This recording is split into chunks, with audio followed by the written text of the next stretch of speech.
In Chapter 6, we're going to talk about the following concepts. We're going to talk about using library classes, writing documentation, and reading documentation. So in Chapter 4, we introduced the class ArrayList from the Java class library. We discussed how this enabled us to do something that would otherwise be hard to achieve, which, in that case, was storing an arbitrary number of objects. And this was just a single example of a useful class from the Java library. The library actually consists of thousands of classes, many of which are useful for your work, and many of which you'll probably never use. For a good Java programmer, though, it's essential to be able to work with the Java library and to make informed choices about which classes to use. Once you've started work with the library, you'll quickly see that it enables you to perform many tasks more easily than you would have otherwise been able to. So, learning to work with library classes is the main topic of this chapter. The items in the library are not just a set of unrelated, arbitrary classes that we all have to learn individually, but instead they're often arranged in relationships, exploiting common characteristics. Here, we again encounter the concept of abstraction to help us deal with a large amount of information. And some of the most important parts of the library are the collections, of which the ArrayList class is one of them.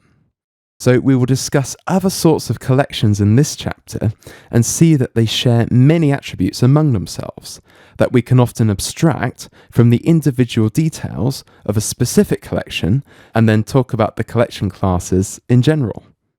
New collection classes, as well as some other useful classes, will be introduced and discussed. And throughout this chapter, we will work on the construction of a single application, which is the TechSupport System, which makes use of various different library classes. A complete implementation containing all the ideas and source code is discussed here, as well as several intermediate versions, which is also included in the book projects. While this enables you to study the complete solution, you're encouraged to follow the path throughout the exercises in this chapter. And these will, after a brief look at the complete program, start with a very simple initial version of the project, and then gradually develop and implement the complete solution. The application makes use of several new library classes and techniques, each requiring study individually, such as HashMaps, sets, string tokenization, and further use of other random numbers. You should be aware that this is not a chapter to be read and understood in a single day, but that it contains several sections that each deserve a few days of study. And overall, when you finally reach the end and have managed to undertake the implementation suggested in the exercises, you will have learned a good variety of important topics. The Java Standard Class Library is extensive. It consists of thousands of classes, each of which has many methods, both with and without parameters, and also with and without return types. And it's impossible to memorize all of them, and all of the details that go with them. So instead, a good Java programmer should know some of the most important classes and their methods from the library by name, such as the ArrayList is one of those important ones, and also how to find out the other classes and look up their details, such as the methods and parameters. So in this chapter, we will introduce some of the important classes from the class library, and then further library classes will be introduced later in the book. More importantly, we will show you how you can explore and understand the library on your own. And this will enable you to write much more interesting programs. Fortunately, the Java library is quite well documented, and this documentation is available in HTML format, so that it can be read in a web browser. And we shall use this to find out more about the library classes. So, reading and understanding documentation is the first part of our introduction to library classes. We will then take this approach a step further and discuss how to prepare our own classes so that other people can use them in the same way that they would use the standard library classes. This is important for real-world software development, where teams have to deal with large projects and maintenance of software over time. One thing you may have noted about the ArrayList class is that we've used it without ever looking at the source code. We didn't check to see how it was implemented, and this wasn't necessary for utilizing its functionality. At the time, all we needed to know was the name of the class, the names of the methods, the parameters, and the return types of those methods, and what exactly these methods do. We didn't really care much about how the work was done. This is typical for the use of library classes. And the same is true for other classes in larger software projects. Typically, several people work together on a project by working on different parts. Each programmer should concentrate on his or her own area and doesn't need to understand the details of all of the other parts. And we mentioned this in section 3.2, where we talked about abstraction and modularization. In effect, each programmer should be able to use the classes of other team members as if they were library classes, making an informed use of them without the need to know how they work internally. And for this to work, each team member must write documentation about his or her class similar to the documentation for the Java standard library, because this enables other people to use the class without the need to read the code. And this is the topic that we're going to be discussing in this chapter. So, as always, we shall explore these issues with an example. And this time, we shall use the TechSupport application. And you can find it in the book projects under the name TechSupport 1. TechSupport is a program intended to provide technical support for customers of the fictitious Dodgysoft software company. Some time ago, Dodgysoft had a technical support department with people sitting at telephones. Customers could call to get advice and help with their technical problems with the Dodgysoft software products. Recently, though, business has not been going so well, and Dodgysoft decided to get rid of their technical support department to save money. They now want to develop the TechSupport System to give the impression that support is still being provided. The system is supposed to mimic the types of responses that a technical support person might give, and the customers can communicate with the technical support system online. So if you want to have a look at the complete application, why not open up and run the project TechSupport Complete? And you run it by creating an object of the class support system and calling its start method. And then try entering some problems that you're having with software to try out the system and see how it behaves. And then when you're finished, type in the string by, and it will exit the program. You don't need to examine the source code at this stage, but this project is the complete solution that we will have developed by the end of the chapter. So the purpose of this exercise is just to give you an idea of what we plan to achieve.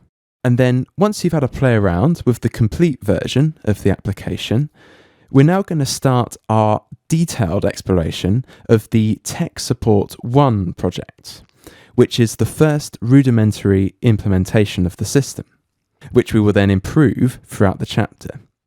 And this way, we should go on to arrive at a better understanding of the whole system than we would have done by just reading the complete solution.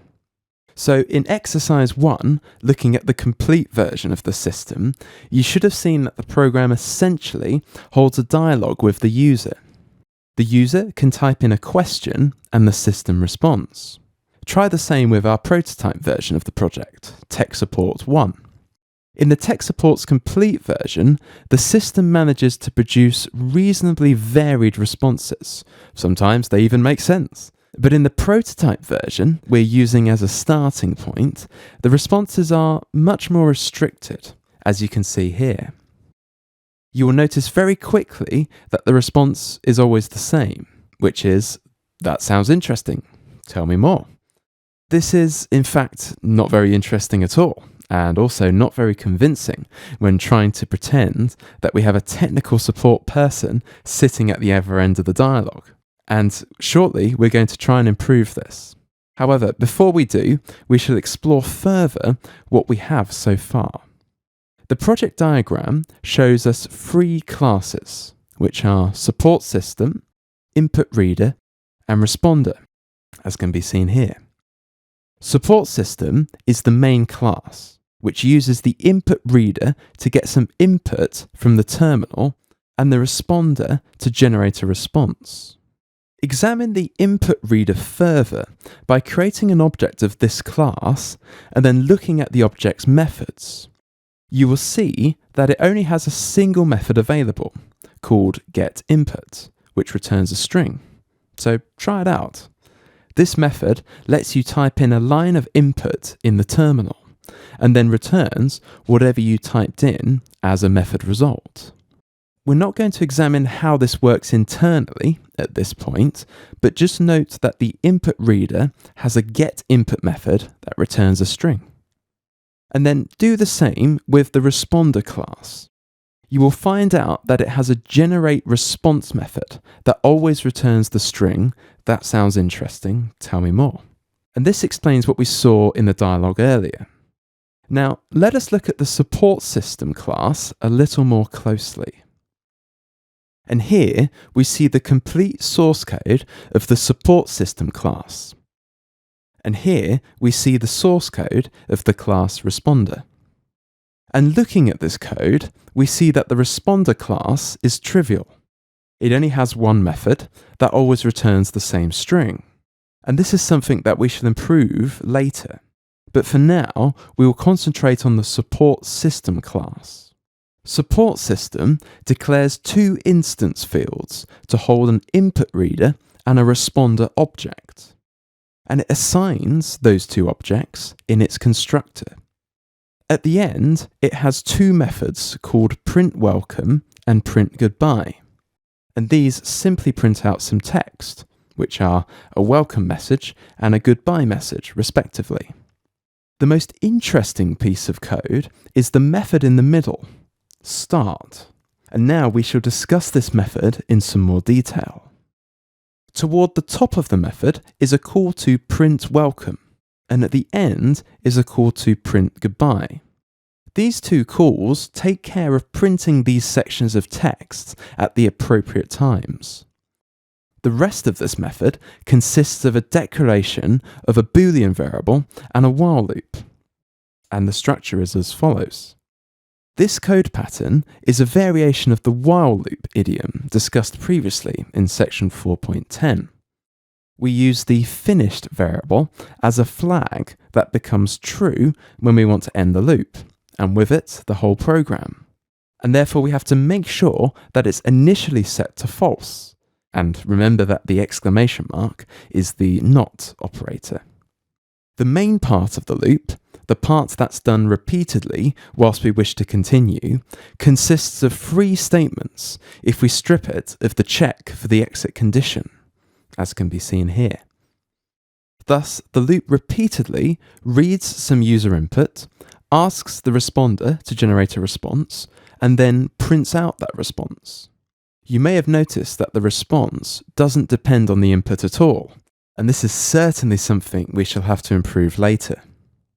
But the last part to examine is the check of the exit condition. The intention is that the program should end once the user types the word bye. And the relevant section of the code we find in the class reads as follows.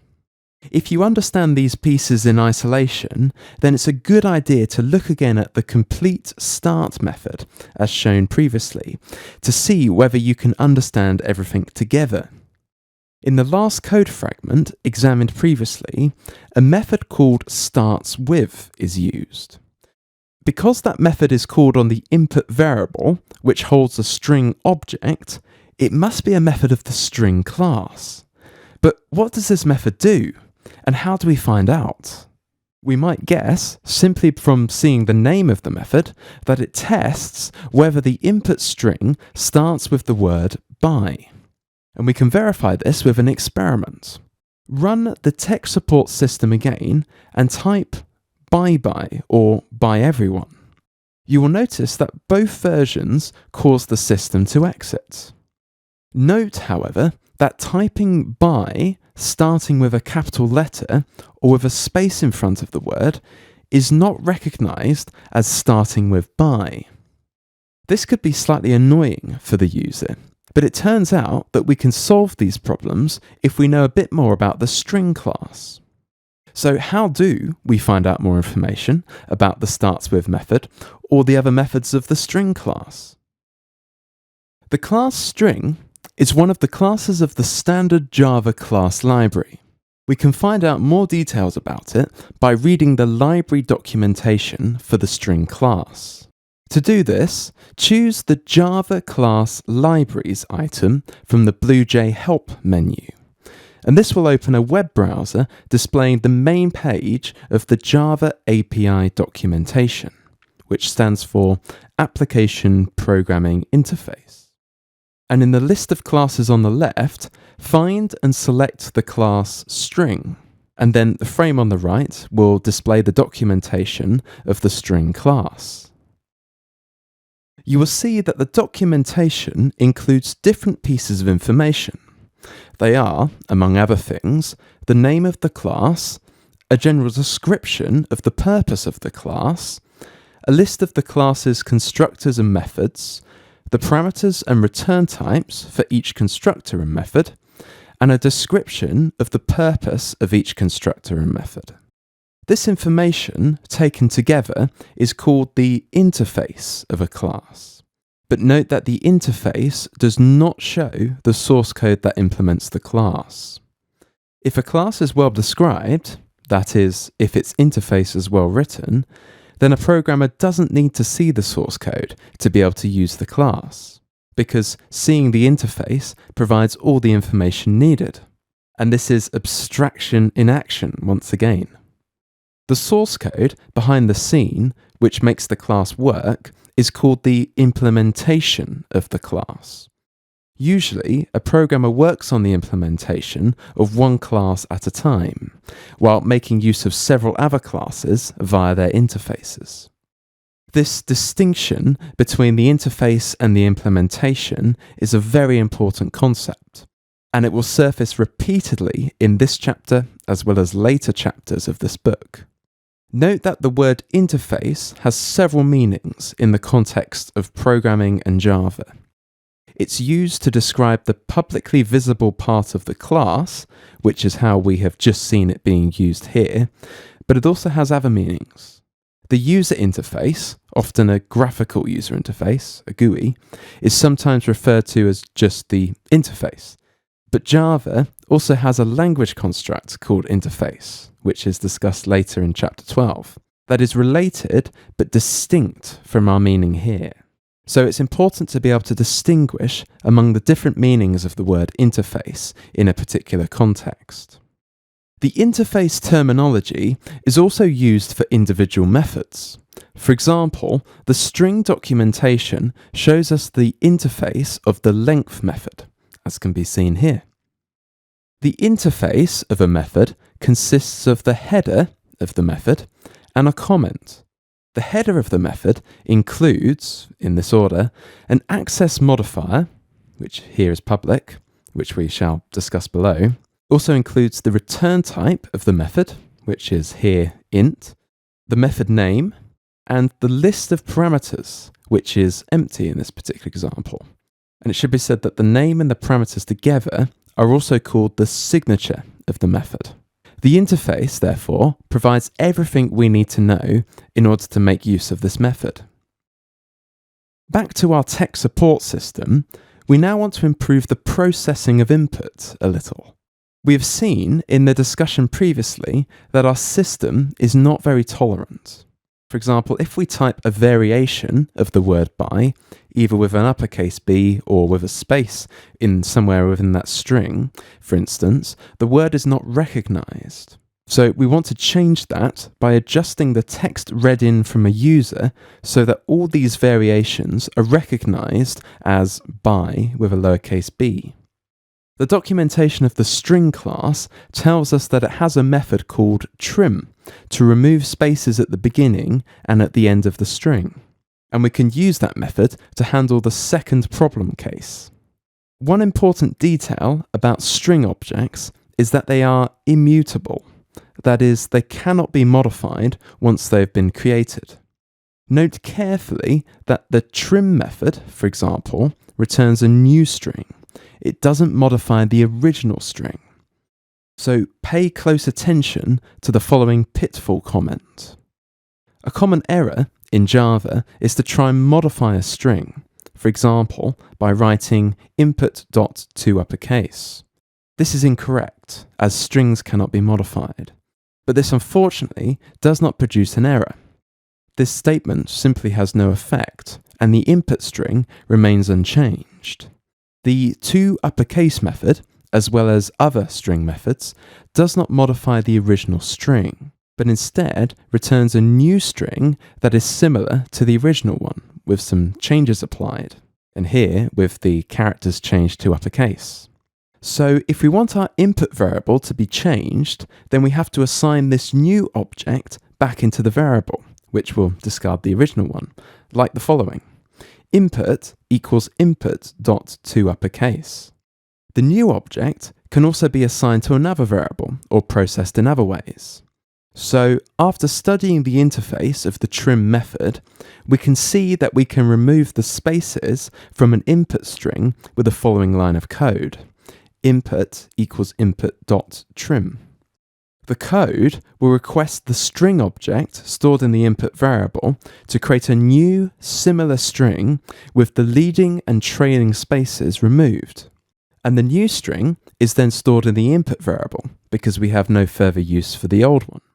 Thus, after this line of code, input refers to a string without spaces at either end. And we can now insert this line into our source code so that it reads like the following.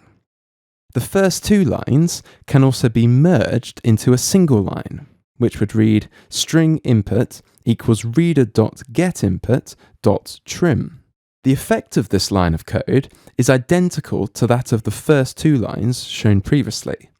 The right-hand side should be read as if it were parenthesized, as follows. reader.getInput.trim. And which version you prefer is mainly a matter of taste. The decision should be made mainly on the basis of readability. Use the version that you find easier to read and understand.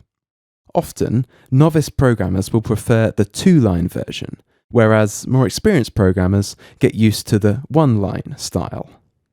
So now we have solved the problem caused by spaces surrounding the input, but we have not yet solved the problem with capital letters. However, further investigation of the string classes documentation suggests a possible solution, because it describes a method named toLowerCase.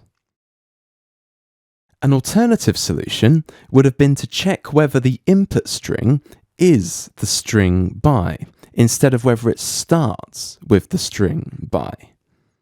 An incorrect attempt to write this code could look as follows. The problem here is that it is possible for several independent string objects to exist that all represent the same text.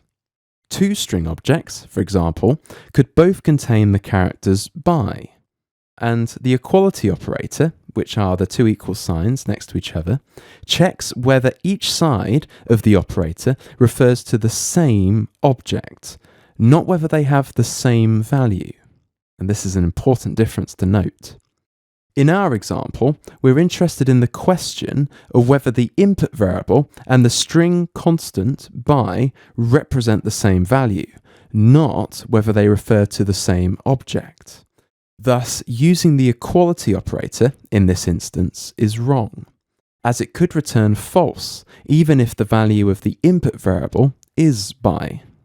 The solution, therefore, is to use the equals method defined in the string class.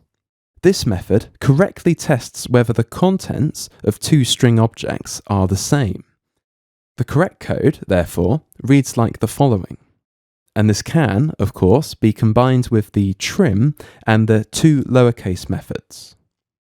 So far, we have made a small improvement to the TechSupport project, but overall, it still remains very basic. One of the main problems is that it always gives the same response, regardless of the user's input. So now, we'll try and improve this by defining a set of plausible phrases with which to respond. We will then have the program randomly choose one of them each time it's expected to reply. And this will be an extension of the responder class in our project.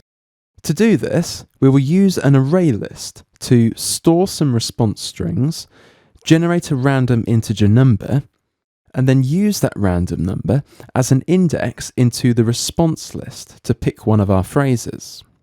In this version, the response will still not depend upon the user's input. We'll do that later, but at least it will vary the response and look a lot better. So first, we have to find out how to generate a random integer number.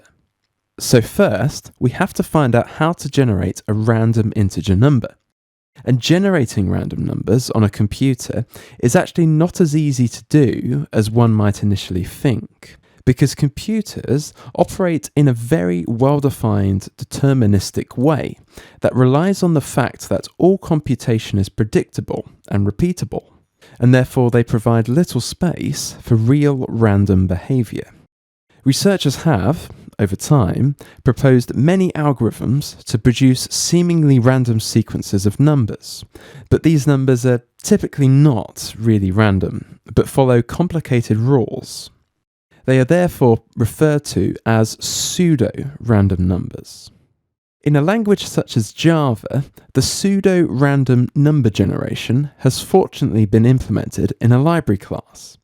So all we have to do to receive a pseudo-random number is to make some calls to the library. And if you want to read more about this, do a web search for pseudo-random numbers.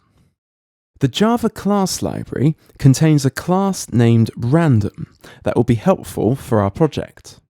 To generate a random number, we have to create an instance of the class random and make a call to a method of that instance to get a number. Looking at the documentation, we see that there are various methods called next something for generating random values of various types. Looking at the documentation, we see that there are various methods called next something for generating random values of various types. The one that generates a random integer number is called nextInt, and the following illustrates the code needed to generate and print a random integer number. This code fragment creates a new instance of the random class and stores it in the random generator variable. It then calls the nextInt method to receive a random number, stores it in the index variable, and then eventually prints it out. So your class should create only a single instance of the class random in its constructor and store it in a field. You don't need to create a new random instance each time you want a new number. The random numbers we have seen so far were generated from the whole range of Java integers. That's okay as an experiment, but seldom useful. More often, we want random numbers within a given limited range. The random class also offers a method to support this. It is again called nextInt, but it has a parameter to specify the range of numbers that we would like to use. So when using a method that generates random numbers from a specific range, care must be taken to check whether the boundaries are inclusive or exclusive. The nextInt in parentheses int n method in the Java library random class, for example, specifies that it generates a number from 0 inclusive to n exclusive. That means that the value 0 is included in the possible results, whereas the specified value for n is not. That means that the value 0 is included in the possible results, whereas the specified value for n isn't. And therefore the highest number possibly returned by this call is n-1. So now we can look at extending the responder class to select a random response from a list of predefined phrases. And here we see the source code of the class responder, as it is in the first version. We shall now add some code to this first version to declare a field of type random to hold the random number generator, declare a field of type ArrayList to hold our possible responses, create the random and ArrayList objects in the responder constructor, fill the responses list with some phrases, and then select and return a random phrase when the generateResponse method is called. And so here we see a version of the responder source code with these additions. So in this version, we've put the code that fills the response list into its own method, named fillResponses, which is then called from the constructor. This ensures that the responses list will be filled as soon as the responder object is created, but the source code for filling the list is kept separate to make the class easier to read and understand. The most interesting code segment in this class is in the generateResponse method, and leaving out the comments, it reads like this. The first line of code in this method does three things. It gets the size of the response list by calling its size method. It generates a random number between 0, inclusive, and the size, exclusive, and then it stores the random number in the local variable index. And if this seems a lot of code for one line, you could also write the following. And this code is equivalent to the first line shown previously. Which version you prefer, again, depends on which one you find easier to read. It's important to note that this code segment will generate a random number in the range of 0 to list size minus 1, inclusive. This fits perfectly with the legal indices for an array list. Remember that the range of indices for an array list of size list size is 0 to list size minus 1. Thus, the computed random number gives us a perfect index to randomly access one from the complete set of the list's elements. And the last line in the method reads return responses.get in parentheses index. And this line does two things. It retrieves the response at position index using the get method, and it returns the selected string as a method result using the return statement. If you're not careful though, your code may generate a random number that is outside the valid indices of the array list. And then when you try and use it as an index to access a list element, you'll get an index out of bounds exception. So far, we've asked you to look at the documentation for the string class from the java.lang package and the random class from the java.util package. And when doing this, you might have noticed that some class names in the documentation list look slightly different, such as ArrayList E or HashMap K, V. That is, the class name is followed by some extra information in angle brackets. And classes that look like this are called parameterised classes or generic classes.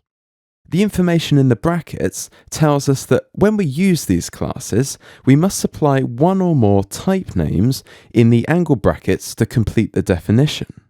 We've already seen this idea in practice in Chapter 4, where we use the array list by parameterizing it with type names such as string. And they can also be parameterized with any other type, such as the following. Because we parameterize an array list with any other class type that we choose, this is reflected in the API documentation. So if you look at the list of methods for ArrayList E, you will see methods such as Boolean add, in brackets EO, and also eGet, in brackets int index. And this tells us that the type of objects we can add to an array list depends on the type used to parameterize it. And the type of objects returned from its get method depends on this type in the same way. In effect, if we create an ArrayList object that stores strings, then the documentation tells us that the object has the following two methods: Boolean add, in brackets string O, and then string get in brackets int index. Whereas if we create an ArrayList object that stores students, then it will have these two methods, boolean add in brackets student O and student get in brackets int index. And so we'll ask you to look at the documentation for further parameterized types in later sections of this chapter. However, there are still two lines at the top of the source file that we need to discuss. As you can see here, import java.util.ArrayList and import java.util.random. We encountered the import statement for the first time in chapter 4, and now it's time to look at it a little more closely. Java classes that are stored in the class library are not automatically available for use, like the other classes in the current project. Rather, we must state in our source code that we would like to use a class from that library. That is called importing the class, and it's done using the import statement. The import statement has the form import qualified class name semicolon. Because the Java library contains several thousand classes, some structure is needed in the organization of the library to make it easier to deal with the large number of classes. So Java uses packages to arrange the library classes into groups that belong together. And packages can be nested. That is, packages can contain other packages. The classes ArrayList and Random are both in the package java.util. This information can be found in the class documentation. The full name or qualified name of the class is the name of its package, followed by a dot, followed by the class name. Thus, the qualified names of the two classes we used here are java.util.ArrayList and java.util.random. Java also allows us to import complete packages with the statements of the form import packagename.*, semicolon. So the following statement would import all class names from the Java util package, which would be import java.util.*, semicolon. Listing all the used classes separately, as in our first version, is a little more work in terms of typing, but serves well as a piece of documentation, because it clearly indicates which classes are actually used by our class. Therefore, we shall tend to use the style of the first example, listing all of the imported classes separately.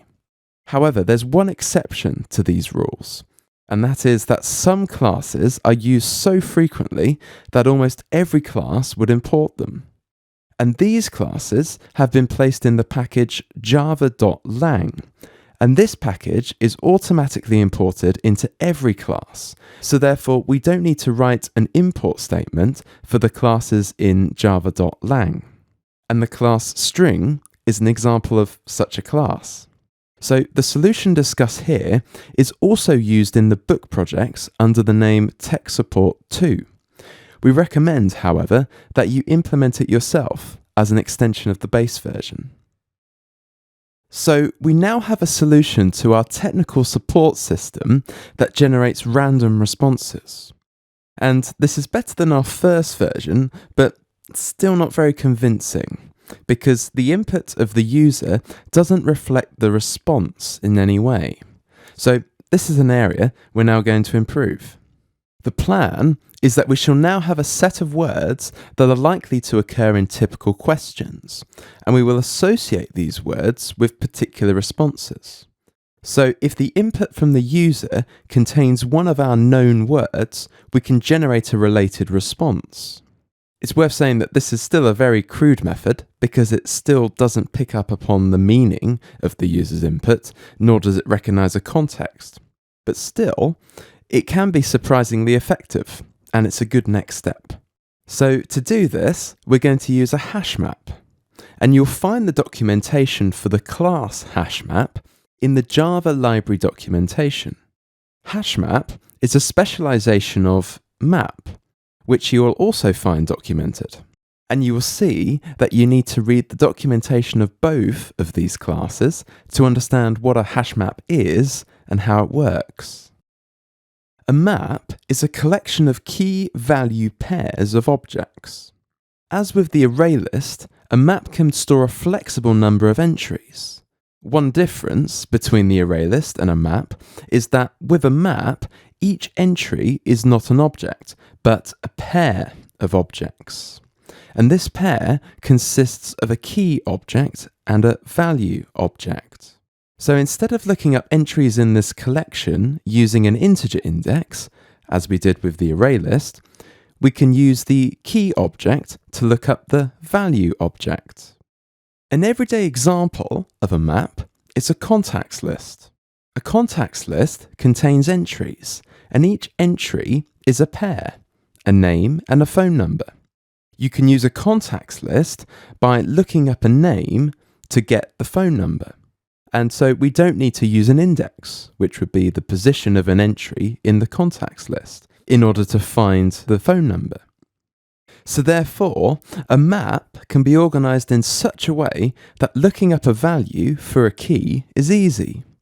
In the case of a contacts list, this is done by using alphabetical sorting. By sorting the entries into alphabetical order of their keys, finding the key and looking up the value is easy. However, reverse lookup, which would be finding the key for a value, i.e. finding the name for a given phone number, is not so easy with a map. As with the real-life example of a contacts list, reverse lookup in a map is possible, but it takes a comparatively long time. Thus, maps are ideal for one-way lookup, where we know the lookup key and need to know the value associated with this key. HashMap, therefore, is a particular implementation of map. The most important methods of the HashMap class are put and get. The put method inserts an entry into the map, and the get method retrieves the value for a given key. The following code fragment creates a hash map and inserts 3 entries into it. Each entry is a key value pair consisting of a name and a telephone number. As we saw with the array list, when declaring a HashMap variable and creating a HashMap object, we have to say what type of objects will be stored in the map and, additionally, what type of objects will be used for the key. For the contacts list, we will use strings for both the keys and the values, but the 2 types will sometimes be different in other examples. As we saw previously in section 4.4.2, when creating objects of generic classes and assigning them to a variable, we need to specify the generic types, which here are string, string, only once on the left-hand side of the assignment, and then use the diamond operator in the object construction on the right. And the generic types used for object construction are then copied from the variable declaration. And so the following code will find the phone number for Lisa Jones and print it out. Note that you can pass the key, which is the name Lisa Jones, to the get method in order to receive the value, which is the phone number. So why not read the documentation of the get and put methods of the class HashMap again and see whether the explanation matches your current understanding. And then have a go at the following exercises shown here. In the TechSupport system, we can make good use of a map by using known words as keys and associated responses as values. And here we see an example in which a hash map named response map is created and 3 entries are made. For example, the word slow is associated with the following response. I think this has to do with your hardware. Upgrading your processor should solve all performance problems. Do you have a problem with our software? So now, whenever somebody enters a question containing the word slow, we can look up and print out this response. Note that the response string in the source code spans several lines, but is concatenated with the plus operator, so a single string is entered as a value into the HashMap.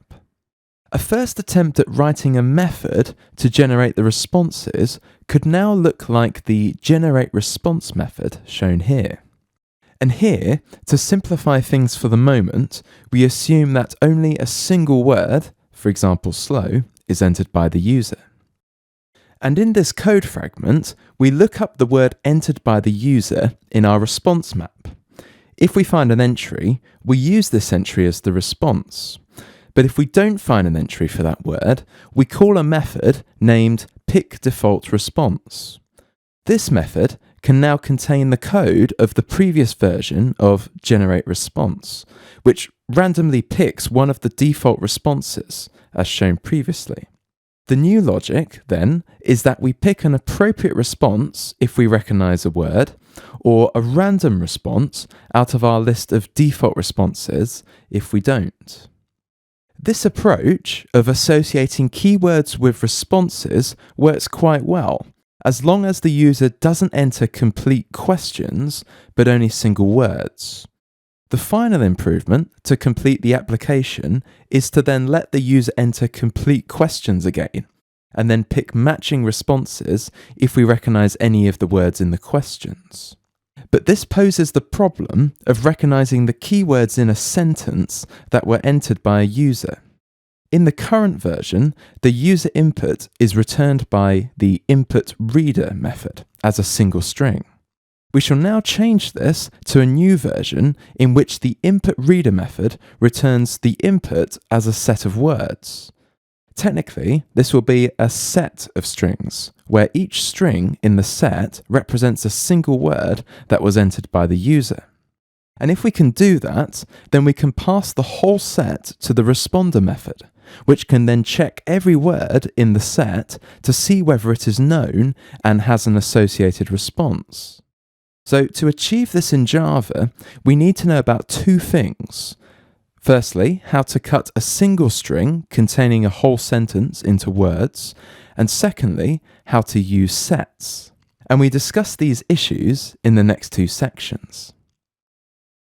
The Java Standard Library includes different variations of sets implemented in different classes, and the class we shall use is called HashSet. The two types of functionality that we need are the ability to enter elements into the set and then retrieve those elements later. Unfortunately, these tasks contain hardly anything new for us.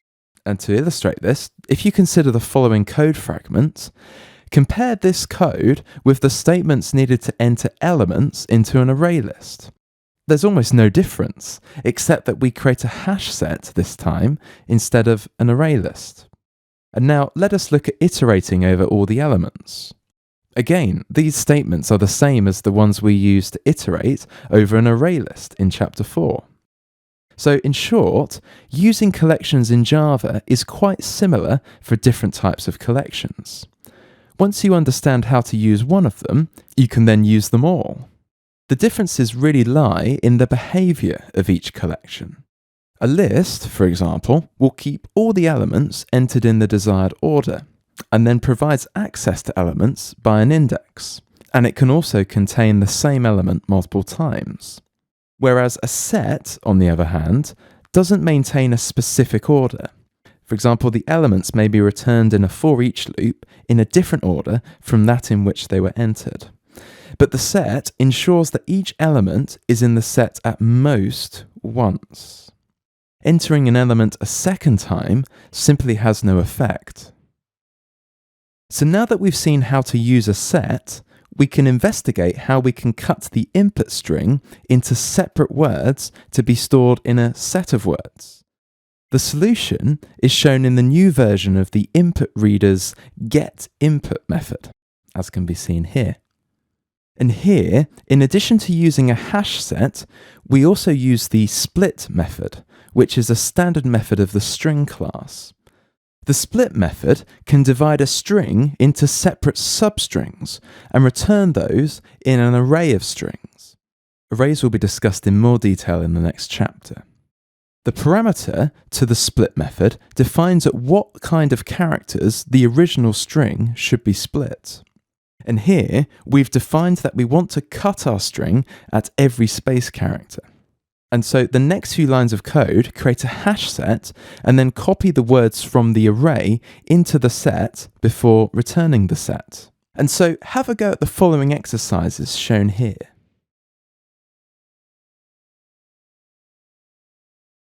So to put everything together, we also have to adjust the support system and responder classes to deal correctly with a set of words rather than a single string. And here we see a new version of the start method from the support system class. It's not changed very much, but the main changes are that the input variable receiving the result from reader.getInput is now of type hashset. Next, the check for ending the application is done using the contains method of the hashset class rather than a string method. And best to look up this contains method in the documentation. Next, the hashset class has to be imported using an import statement. And finally, we have to extend the generateResponse method in the responder class to accept a set of words as a parameter. It then has to iterate over these words and check each of them with our map of known words. If any of the words are recognized, we immediately return the associated response. But if we don't recognize any of the words, as before, we pick one of our default responses. And here we see the solution. And this is the last change to the application that we're going to discuss in this chapter. The solution in the project TechSupport Complete contains all of these changes, and it also contains more associations of words to responses than are shown in this chapter. It's worth saying that many more improvements to this application are possible, but we're not going to discuss them all here. Instead, we suggest some of these in the form of exercises for you, the reader, to have a go at. And it's also worth saying that some of these are quite challenging. And so if you're up for a challenge, have a go at some of the exercises shown here.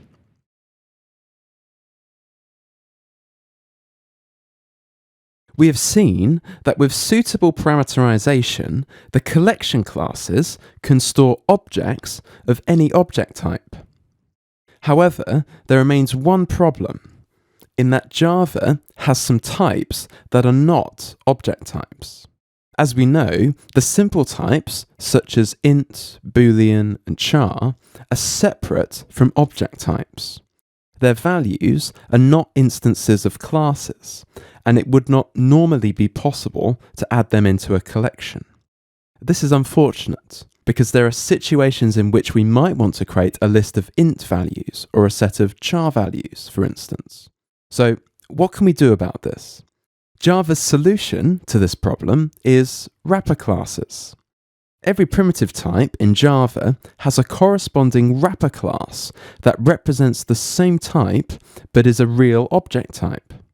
The wrapper class for int, for example, is called integer with a capital I. And for further information, a complete list of simple types and their wrapper classes is given in Appendix B.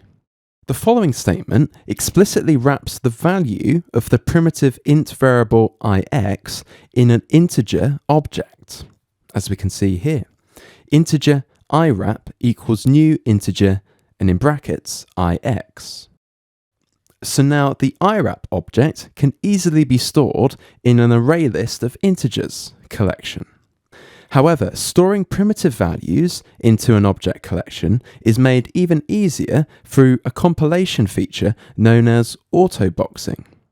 Whenever a value of a primitive type is used in a context that requires a wrapper type, the compiler automatically wraps the primitive value in an appropriate wrapper object. And this means that primitive type values can be added directly to a collection, as we can see here. And the reverse operation, known as unboxing, is also performed automatically. So retrieval from a collection might look something like this.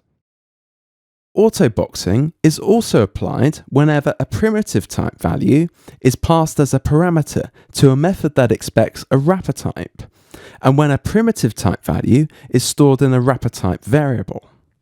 Similarly, unboxing is applied when a wrapper type value is passed as a parameter to a method that expects a primitive type value, and when stored in a primitive type variable. It's worth noting that this almost makes it appear as if primitive types can be stored in collections. However, the type of a collection must still be declared using the wrapper type. For example, ArrayList of integer and not ArrayList of int. Combining a map with autoboxing provides an easy way to maintain usage counts of objects. For instance, suppose that the company running the TechSupport System is receiving complaints from its customers that some of its answers bear no relation to the question being asked. The company might decide to analyze the words being used in questions and then add further specific responses for those questions being asked most frequently that it doesn't have ready responses for. And so here we see part of the word counter class that can be found in the TechSupport analysis project. The add words method receives the same amount of words that are being passed to the responder, so that each word can be associated with a count. The counts are stored in a map of string to integer objects. Notice the use of the get or default method of the HashMap class, which takes two parameters, a key and a default value. If the key is already in use in the map, then this method returns its associated value. But if the key is not in use, then it will return the default value rather than null. This avoids having to write two different follow-up actions depending on whether the key was in use or not. And using the get method instead, we would have to write something like the following. And notice here how autoboxing and unboxing are used multiple times in these examples. So when working on your projects, it's important to write documentation for your classes as you develop the source code. Unfortunately, it's common for programmers not to take documentation seriously enough, and this frequently creates serious problems later. If you do not supply sufficient documentation, it may be very hard for another programmer, or yourself sometime later, to understand your classes. And typically, what you have to do in that case is to read the class's implementation and figure out what it does. And this may work for small student projects, but it creates serious problems in real-world projects. It's not uncommon for commercial applications to consist of hundreds of thousands of lines of code in several thousand classes. Imagine if you had to read all of them in order to understand how the application works. You'd probably never succeed. So when we used Java library classes, such as a hash set or random, we relied exclusively on the documentation to find out how to use them. We never looked at the implementation of those classes. And this worked because those classes were sufficiently well documented, although even this documentation could be improved. But our task would have been much harder had we have been required to read the class's implementation before using them. So in a software development team, the implementation of classes is typically shared between multiple programmers. You might be responsible for implementing the support system class from our last example, whereas someone else might implement the input reader class. Therefore, you may well write one class while making calls to methods of other classes. The same argument discussed for library classes holds true for classes that you write. If you can use the classes without having to read or understand the complete implementation, then our task becomes easier. And as with library classes, we just want to see the public interface of the class instead of the implementation. And therefore it's important to write good class documentation for all of our own classes as well. And Java systems include a tool called Javadoc that can be used to generate such an interface description from source files. And the standard library documentation that we have used, for example, was created from the class's source files by Javadoc. And for example, the standard library documentation that we've used was created from the class's source files by Javadoc. The BlueJ environment uses Javadoc to let you create documentation for your class in two ways. Firstly, you can view the documentation for a single class by switching the pop-up selector at the top right of the editor window from source code to documentation, or by using the toggle documentation view from the editor's tool menu. And secondly, you can use the project documentation function from the main Windows Tools menu to generate documentation for all classes in the project. And the BlueJ tutorial provides more detail if you're interested, and you can find the BlueJ tutorial in the BlueJ's Help menu. The documentation of a class should include the class name, a comment describing the overall purpose and characteristics of the class, a version number, the author's name or multiple authors' names, and the documentation for each constructor and each method.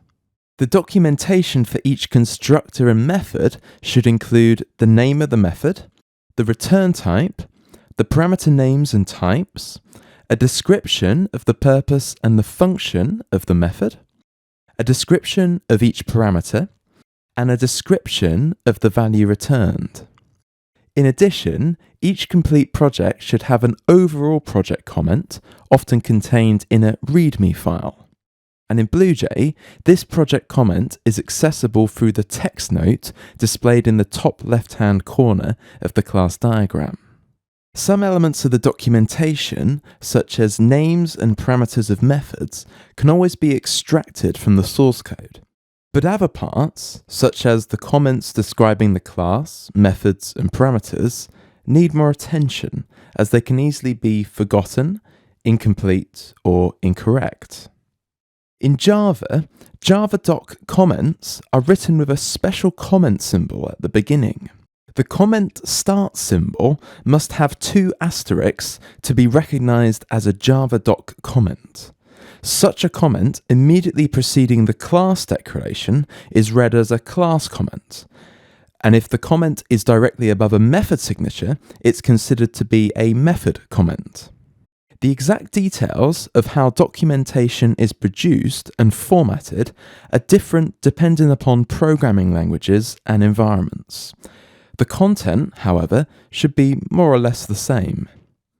And in Java, using Javadoc, several special key symbols are available for formatting the documentation. These key symbols start with the @ symbol and include @version, @author, @param, and @return. So it's time to discuss in more detail one aspect of classes that we've already encountered several times, but haven't said much about it, and that is access modifiers. Access modifiers are keywords, public or private, at the beginning of field declarations and method signatures. And for example, we can see them here.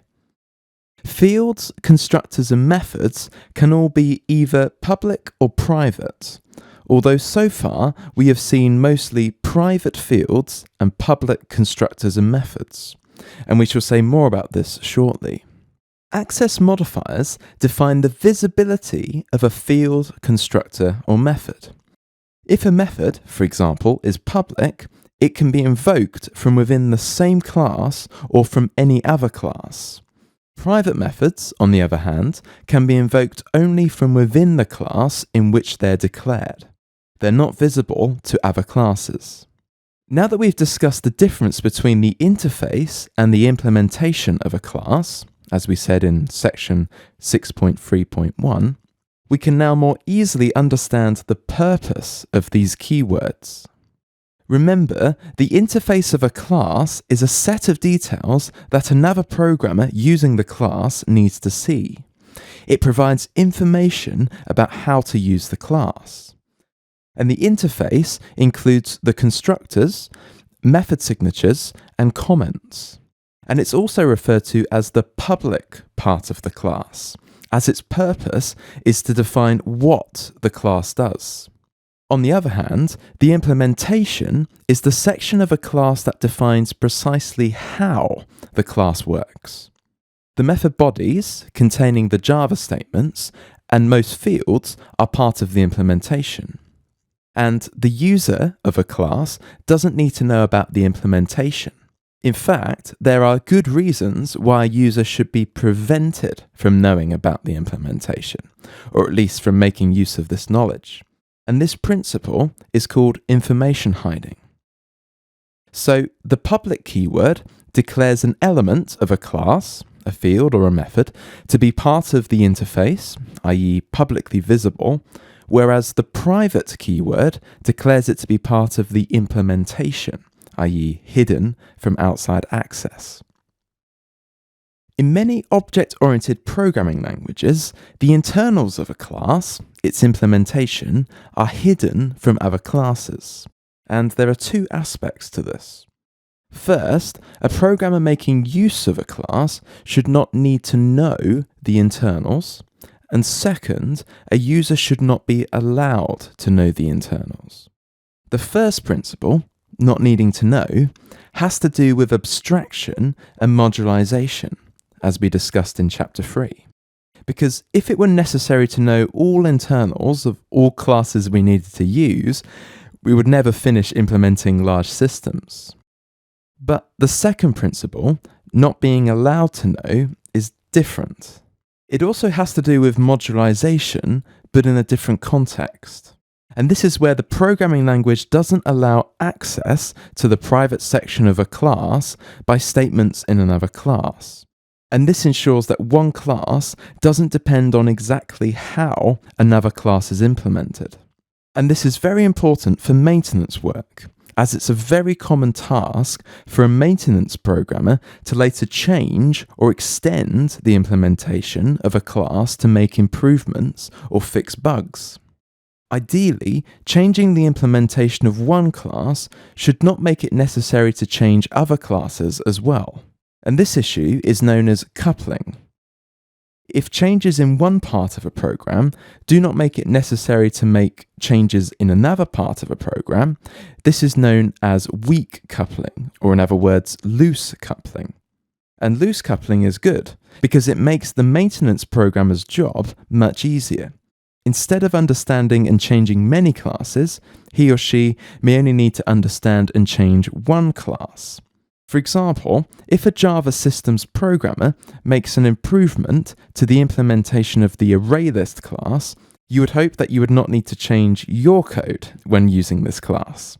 And this will work because you won't have made any references to the implementation of ArrayList in your code. So, to be more precise, the rule that the user shouldn't be allowed to know the internals of a class doesn't refer to the programmer of another class, but to the class itself. It's not usually a problem if a programmer knows the implementation details, but a class shouldn't know, i.e. depend on, the internal details of another class. And the programmer of both classes might even be the same person, but the classes should still be loosely coupled.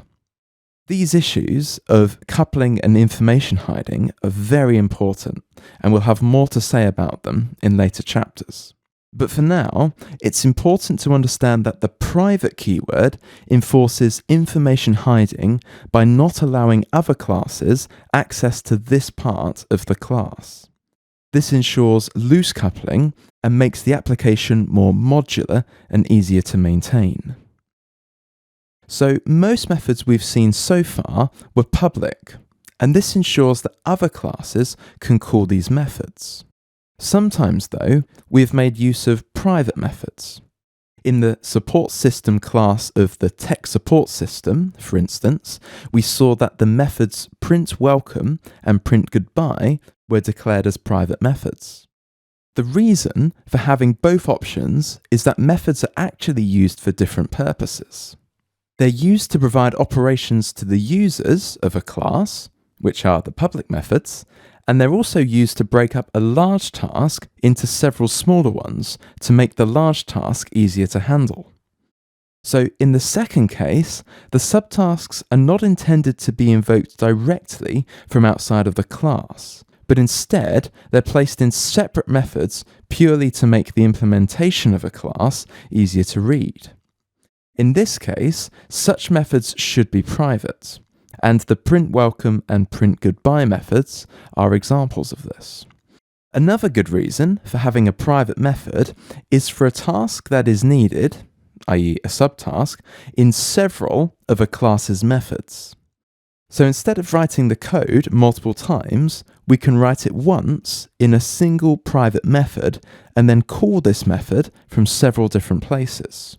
And we'll see an example of this later. In Java, fields can also be declared as private or public. And so far, we've not seen any examples of public fields. And there's a good reason for this, because declaring fields public breaks the information hiding principle. It makes a class that is dependent upon that information vulnerable to incorrect operation if the implementation changes. So even though the Java language allows us to declare public fields, we consider this bad style and therefore won't make use of this option. And some other object-oriented languages don't even allow public fields at all. A further reason for keeping fields private is that it allows an object to maintain greater control over its state. If access to a private field is channeled through an accessor or mutator methods, then the object has the ability to ensure that the field is never set to a value that would be inconsistent with its overall state. And this level of integrity is not possible if fields are made public. So, in short, fields should always be private. Java actually has two more access levels. One is declared by using the protected keyword as an access modifier, and the other is used if no access modifier at all is declared. But we'll discuss these in later chapters. We'll briefly discuss another project to revisit and practice the concepts discussed in this chapter.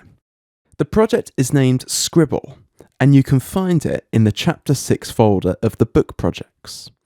And this section doesn't introduce any new concepts, but instead consists mainly of exercises with some commentary sprinkled in. So the Scribble project provides three classes: DrawDemo, Pen, and Canvas, as can be seen here. The Canvas class provides a window on the screen that can be used to draw on. It has operations for drawing lines, shapes, and text. A canvas can be used by creating an instance interactively or from another object. The Canvas class should not need any new modification. It's probably best to treat it like a library class. So, therefore, open up the editor and switch to the documentation view. This displays the class's interface with the Javadoc documentation. The Pen class provides a pen object that can be used to produce drawings on the canvas by moving the pen across the screen. The pen itself stays invisible, but it will draw a line when moved onto the canvas. And finally, the DrawDemo class provides a few small examples of how to use a pen object to produce a drawing on screen. And the DrawDemo class is the best starting point for understanding and experimenting with this project. So have a go at the following exercises. Some of the methods in the classes Pen and Canvas refer to parameters of type color. This type is defined in the class color in the java.awt package. Thus, its fully qualified name is java.awt.color. The color class defines some color constants, which we can refer to as follows: color.red. And using these constants requires the color class to be imported in the using class. When calling methods interactively that expect parameters of the color class, we have to refer to the class slightly differently. Because the interactive dialog has no import statement, and thus the color class is not automatically known, we have to write the fully qualified class name to refer to that class. And this enables the Java system to find the class without using the import statement. So now that we know how to change the color for pens and canvases, we can now do some more exercises. So have a go at the following. So as you will have seen, we can either draw directly onto the canvas or we can use a pen object to draw. The pen provides us with an abstraction that holds a current position, rotation and color, and this makes drawing easier. So let us experiment with this a bit more, this time by writing code in a class instead of using the interactive calls. So have a go at the following exercises. Often, we're reasonably familiar with a library class that we're using, but we still cannot remember the exact names of all the methods or the exact parameters. For this situation, development environments commonly offer some help, and one of these ways is through code completion.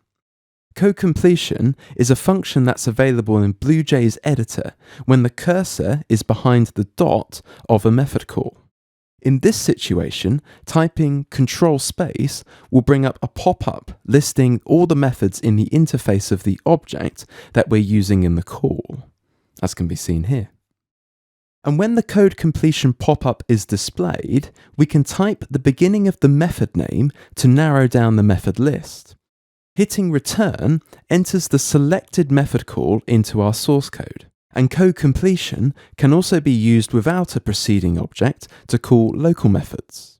So using code completion should not be a replacement for reading the documentation of a class because it doesn't include all the information, such as the introductory class comments.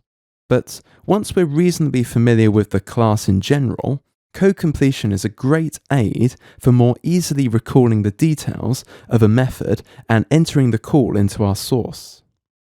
So next, why not open up the Bouncing Balls project and find out what it does?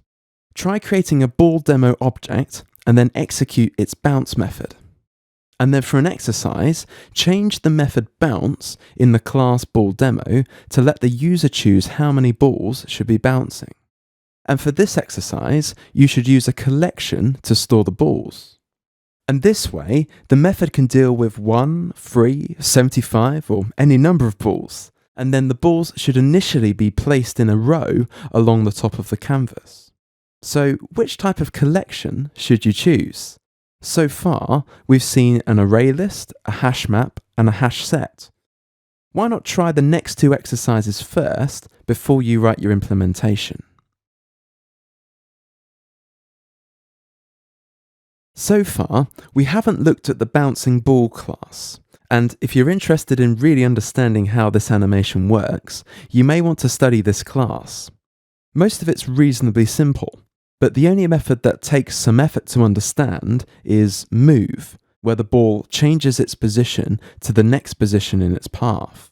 We're going to leave it largely to the reader to study this method, except for one detail that we want to discuss here. But we'll start with an exercise. The most interesting detail in this class is the line private static final int gravity equals 3. And this is a construct that we haven't seen yet. And this one line, in fact, introduces two new keywords, which are used together. And those are static and final. The keyword static is Java's syntax to define class variables. Class variables are fields that are stored in a class itself, not in an object. This makes them fundamentally different from instance variables, the fields that we have dealt with so far. So consider this segment of code, which is a part of the bouncing ball class. And now imagine that we create 3 bouncing ball instances. The resulting situation is shown here. As we can see from this diagram, the instance variables, x position and y position, are stored in each object. Because we've created 3 objects, we have 3 independent copies of these variables. But the class variable gravity, on the other hand, is stored in the class itself. And as a result, there is always going to be exactly one copy of this variable, independent of the number of created instances. Source code in a class can access, which means to read and set, this kind of variable, just as it can for an instance variable. The class variable can be accessed from any of the class's instances, and as a result, the objects share this variable. Class variables are frequently used if a value should always be the same for all the instances of that class. Instead of storing one copy of the same value in each object, which would be a waste of space and might be hard to coordinate, a single value can be shared among all the instances. And Java also supports class methods, also known as static methods, which are methods that belong to a class. And we'll discuss these in a separate section later. One frequent use for the static keyword is to define constants. Constants are similar to variables, but they cannot change their value during the execution of an application. In Java, constants are defined with the keyword final. For example, private final int size equals 10. So here, we define a constant named size with the value of 10. Notice that the constant declarations look similar to field declarations, but with two differences. Firstly, they include the keyword final before the type name, and secondly, they must always be initialized with a value at the point of declaration. If a value is intended not to change, it's a good idea to declare it final.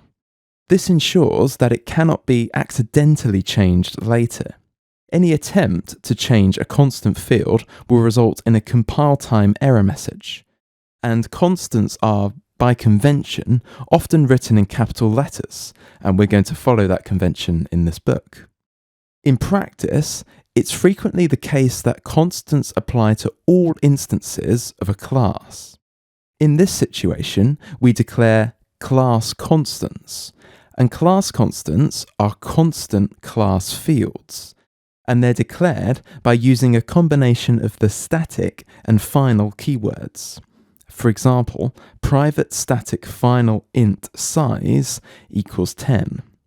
The definition of gravity from our bouncing ball project is another example of such a constant, and this is the style in which constants are defined most of the time, whereas instance-specific constants are much less frequently used. And we've actually encountered two more examples of constants in the Scribble project.